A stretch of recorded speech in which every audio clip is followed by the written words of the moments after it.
के अंतिम विचार भारतीय साहित्य और धर्म ग्रंथों में गहराई से वर्णित है।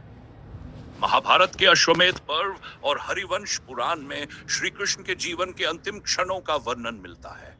यह कथा भारतीय लोकमानस में गहराई से जुड़ी हुई है और उनके महान जीवन के अंतिम अध्याय को उजागर करती है। प्रारंभिक भूमिका। महाभारत का युद्ध समाप्त हो चुका था। कुरुक्षेत्र की भूमि पर विनाश और हिंसा के बाद धर्म और अधर्म के संघर्ष में पांडव विजयी हुए। श्री कृष्ण, जो इस युद्ध के सूत्रधार थे, ने अधर्म का नाश करने और धर्म की स्थापना के लिए पांडवों का साथ दिया। लेकिन यह युद्ध केवल कुरुक्षेत्र तक सीमित नहीं था। इसका प्रभाव द्वारका तक भी पहुंचा, जहां यादव कुल के अंत का समय नजदीक आ गया था। द्वारका का पतन। युद्ध के पश्चात श्री कृष्ण द्वारका लौटे, लेकिन उनका मन अशांत था। दर्शन को दर्शाता है। उनके विचार सरल लेकिन गहरे हैं, जो जीवन की वास्तविक मानवता और आध्यात्मिकता पर आधारित है। इस लेख में हम उनके जीवन और उनके विचारों के मुख्य पहलुओं पर चर्चा करेंगे। कृष्ण जी किम, जीवन परिचय।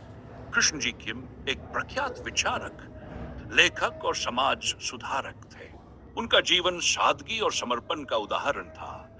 उन्होंने मानवता की सेवा और आध्यात्मिक ज्ञान के प्रचार प्रसार में अपना जीवन किम ने अपने अंतिम दिनों में कहा था, जीवन एक नदी की तरह है जो हर मोड़ पर एक नई दिशा लेती है।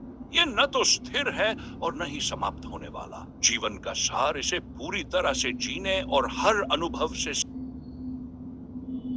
कृष्ण की प्रेरक गाथा, संघर्ष, समर्पण और सफलता। प्राचीन भारत के मथुरा राज्य में एक ऐसा व्यक्तित्व जन्मा जिसकी कथाएं युगों युगों तक लोगों को प्रेरित करती रही। वह व्यक्ति कोई और नहीं बल्कि भगवान श्री कृष्ण थे।